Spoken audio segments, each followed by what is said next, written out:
Welcome back to this edition of Grizzlies Daily. I'm your host, Malik. Real quick before we get into it, just wanted to shout out Underdog Fantasy for sponsoring this video. We will get into them later on as the episode progresses, but once again, shout out to Underdog for sponsoring this video. Real quick, just wanted to talk about some things because the injury report has essentially come out for this Spurs game tonight. If you don't know, the Grizzlies have a 4-game homestand. Trying to think of all the teams. I know it's the Spurs. It's the Spurs today, Suns tomorrow, Thunder on Friday, and I believe the Nets on Sunday. So those are the games that's happening at home. The problem is this injury report is getting longer and longer by every game. It's actually kind of crazy. So one of the things that's like really confirmed is Cedric Howard is out for this game. Kind of expected that.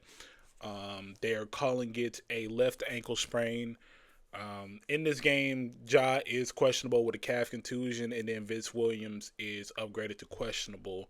Um, yeah, Cedric being down really does hurt the team. He was an energy guy, especially with guys like Jalen Wells really not being as efficient right now.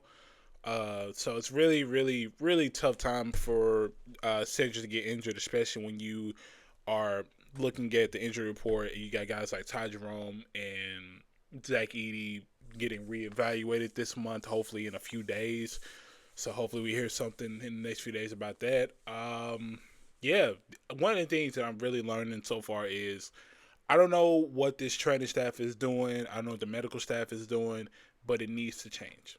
It genuinely needs to change, and I don't think they need to after the season. Whatever is happening, it needs to be different. It needs to be different. I don't know what's been going on over the course of 3-4 years, but it needs to end.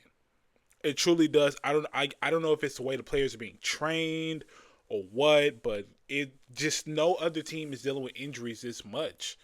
I mean, don't get me wrong. There's a couple teams dealing with some significant injuries, but nobody's dealing with injuries the way the Grizzlies are. The way that a guy comes back and then another guy hits the injury report, and then it's always significant players. That's the part that really kills me. I mean, I'm looking at this injury report right now. I'm looking at one. It needs to, this is even including the guys that are questionable.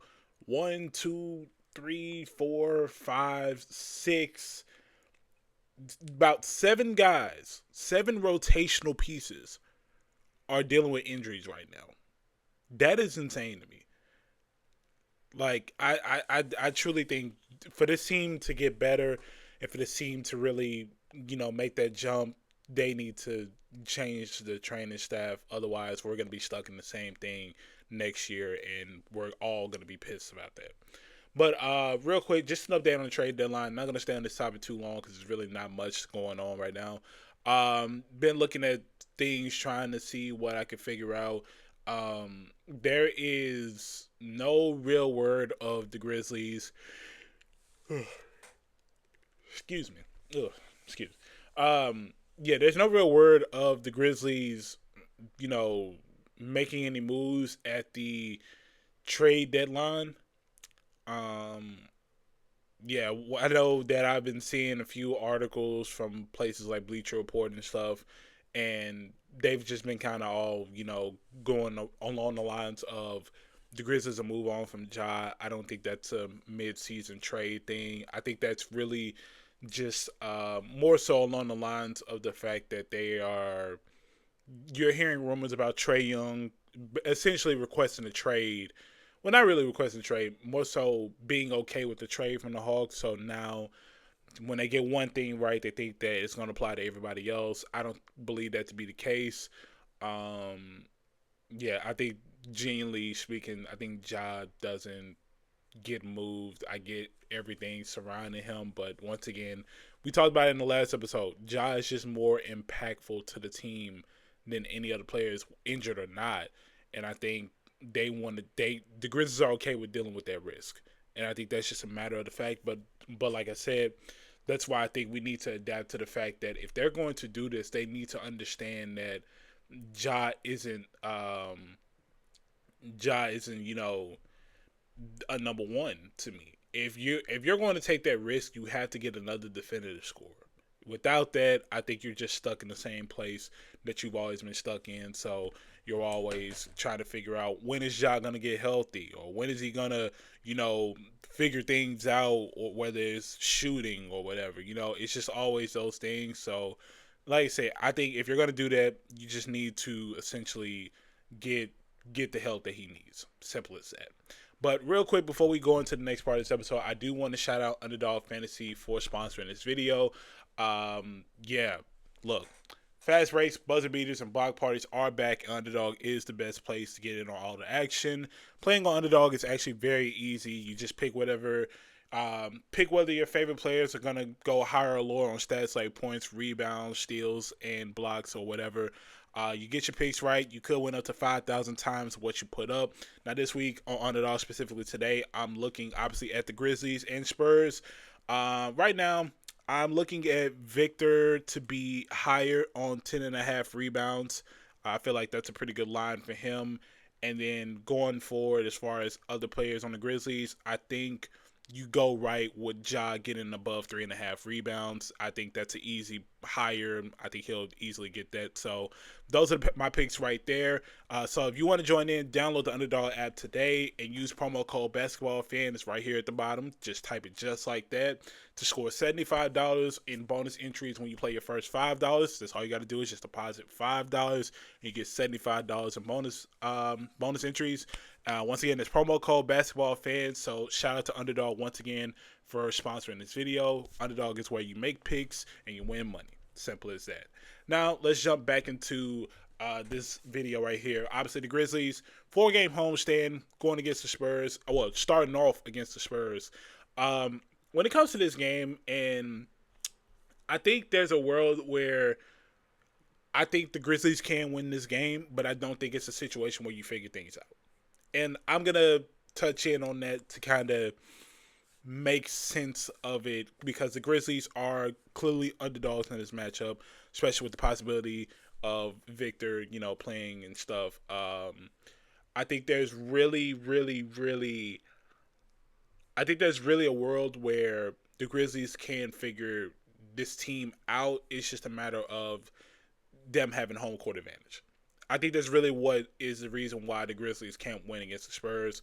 Just looking at this matchup, looking at the last two, obviously the first time they played, well, really all 2 times that they played, it's always come down to the wire, but the Grizzlies just could not hold on in the end and were stuck back at phase 1. So I think in this game, the Grizzlies had the potential to get the win, but I think it's only a case where because they have the home crowd in their advantage. Because it's kind of hard with this team. They're 7-9 at home, but they're also 8-11 on the road. So it's like you can't really say they're good you can't really say they're better at home or better on the road because they're just equally not that good right now. And that's the problem with this team, dealing with the injuries, dealing with everything else. It really is a lot, but I think you win a game like this if everybody's playing good, nobody's forcing those shots, everybody's hitting their shots. You have a world where you can win this game. The problem is you really Isla really has to figure out these rotations. There's no sugarcoating it. In some of those games, even in some of those games against the Spurs, the Grizzlies have struggled, especially with the rotations, and that really has become the downfall why they've lost that game. But that's it's not really besides the point. That's just a matter of the fact. Really have to get this going. Really have to get those shots going. They've been doing good in all of the aspects. It's just really hitting those shots down the stretch, and that's the problem with this team. Really, it's just the rotations and then not hitting the shots down the stretch. Simple as that. But real quick, I do want to talk about a few of y'all's comments before we get out of here because a lot of y'all had a lot to say, and I think it's really worth talking about, and I really want to hear y'all's thoughts on it. So first comment says, I believe the Grizz would have won the game against the Lakers if Ja had been on the court. They could have won both games if they hadn't laid so many bricks in the first game. The Grizzlies had the players to win. They just can't keep them on the court. And that's literally what it is. The right guys cannot stay on the court or they're not in the game, things like that. Literally touched on what I was just saying. They got to hit their shots. and you gotta hope the whistle is kind of in your favor. I know, and that's in both of those games against the Lakers, the whistle was just not on our side. But I'm not one to blame the referees all the time, especially with those two games being so close. So I think if they follow those, if they follow that regimen, they're good. I think Ja does end up playing this game. I know he was out the last game, but he was still questionable. So just gotta hope and wait till tip off. Next comment says, my trade wish right now, trade Ja and Jaren and Landale for Giannis, Miles Turner, and AJ Green. I don't know what's up with Spencer, but starting to look like Kennard, and he's looking like he's afraid to shoot and mess up his 3-point percentage. I'm not going to put two bad games against him. I'm just going to be honest when it comes to Candace Spencer. And the reply kind of goes right into what I was just about to say. Teams are starting to kind of figure out Candace Spencer. That's the thing. That's the thing about having a short rotation with the Grizzlies. Teams are going to figure out exactly what to do with certain players, and one of those things is not going under on the screen with Cam Spencer. Now, granted, Cam is not necessarily not finding his shot. It's just not falling. It's just that simple. It's not falling, and it's not looking good. Now, for the trade wish, I got to be honest. I think if you're going to offer up Ja, Jaren, and Landale for Giannis, Miles Turner, and AJ Green, I don't think there's a world where you don't include some picks. I got to be honest. I think Giannis alone brings up the value of this trade to where you have to include some picks. Otherwise, this is not a straight up deal. There's no way that this happens. I'm just gonna be honest. Next comment says, for sanity, I'm not judging the Grizz until Edie is back. We are not the Grizz. We are not the Grizz unless he is playing. Is that good or bad? My obvious take is that the two worst thing about this team is Santi Aldama, the coach. But then again, this is LeBron and Luka and people we gave up on. The Lakers hate us. Well, we hate them too. I saw things that I'm happy about, but we aren't healthy. I know this is not a popular opinion, but I'm okay with where the Grizzlies are when the team is healthy. This team won't even look the same. It will look like a complete overhaul. See, that's the problem. I got to be honest. That is the problem. It's just, we keep saying when this team is healthy, they're good. The problem is this team hasn't been healthy in 3 years. So it's really, really hard for me to go off that judgment at this point, because right now, let's just keep it real. The team is at 20 losses already in January. About 10 more losses, I'm gonna really be concerned, and as if this team can even make the playoffs. That's just the fact of the matter.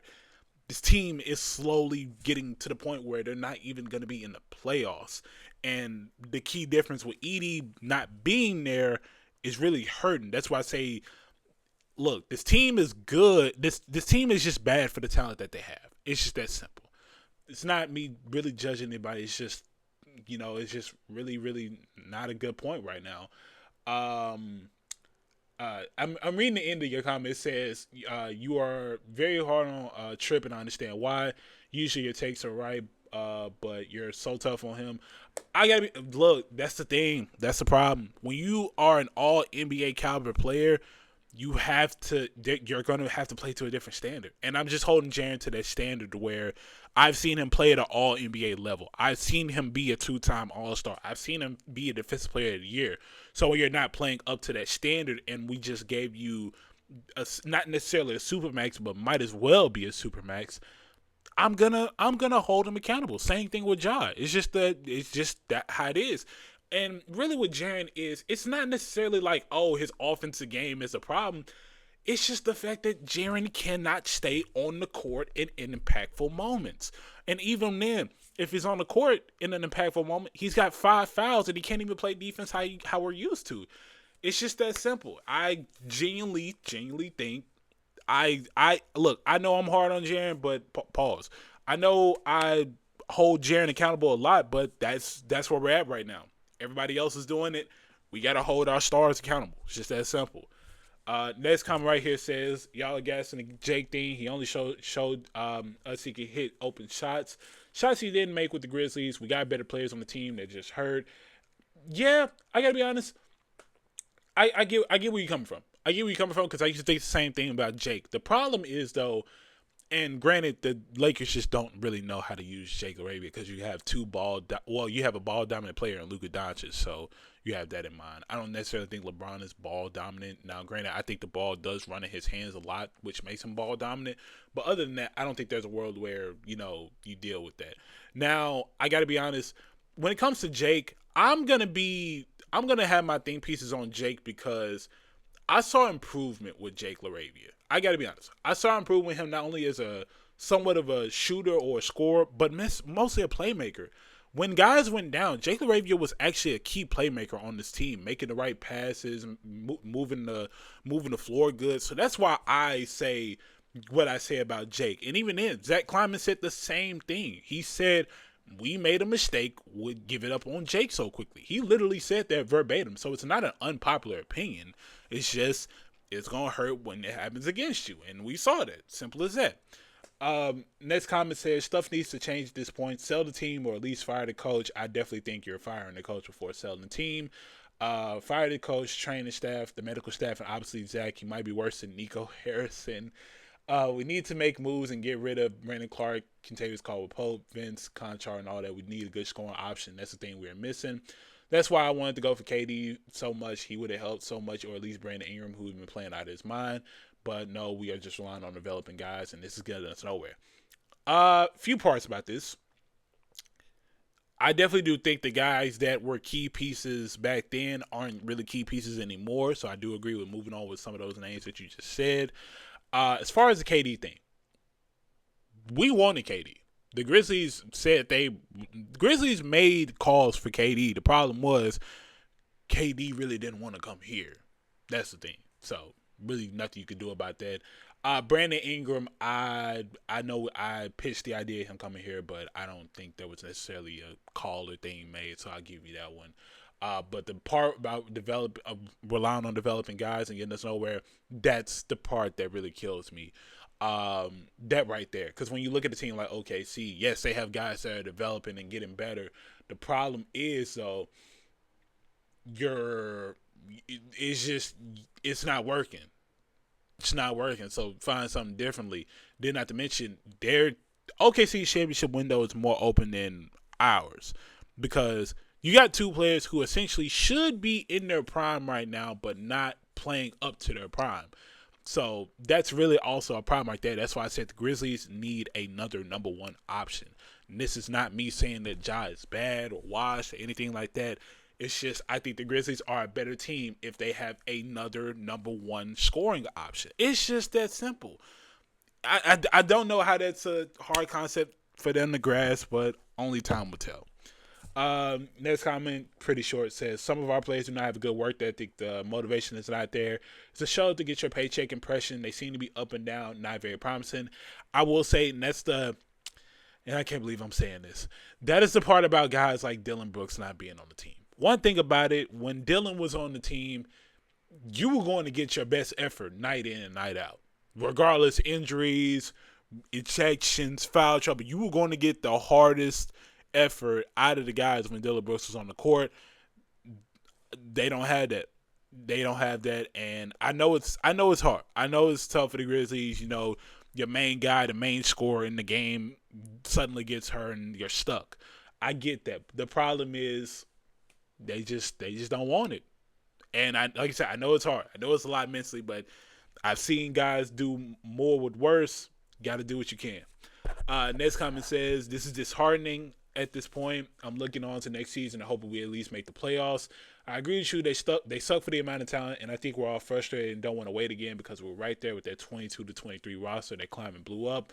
Step 1, new medical staff. Step 2, new coach. Step 3, new GM.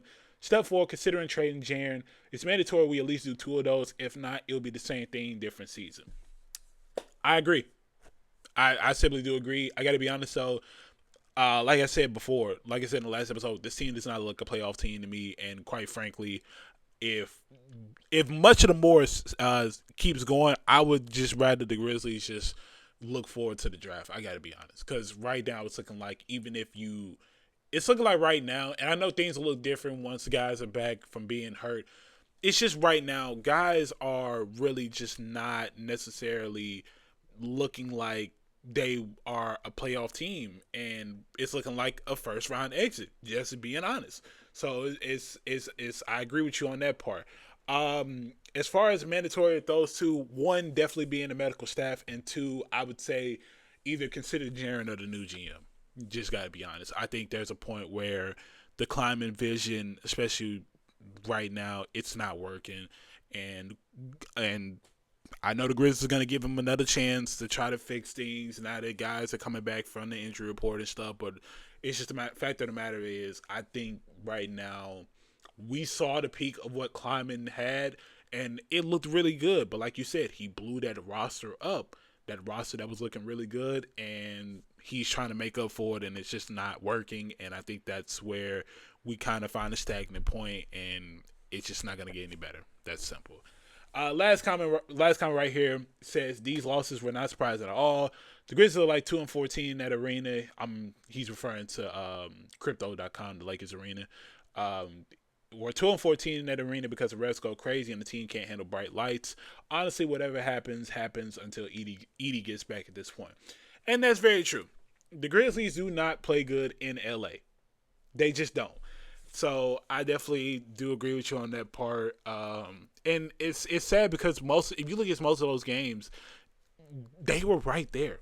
Every time they were right there. It's just they just couldn't get over the hump.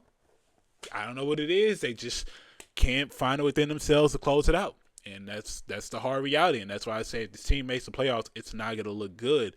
Now with the guard play coming back, I hope for change. But right now, if this team gets to 30 losses before the All-Star break, barring a superhuman run from this team, a long win streak, there's a world where the Grizzlies don't make the playoffs, and we just gotta have to accept that reality. So it's hard, but that's the reality we're at right now, and that's where we're looking at. But that's going to wrap up this edition of Grizzlies Daily. I really appreciate y'all for tuning in. I know this one was kind of long, but I really wanted to get a lot in for y'all. If you like this video, make sure to like, comment, subscribe, and turn on post notifications so you get notified for when the next video comes out, where we recap the Spurs game, and then we'll look forward to the Suns game tomorrow. Simple as that.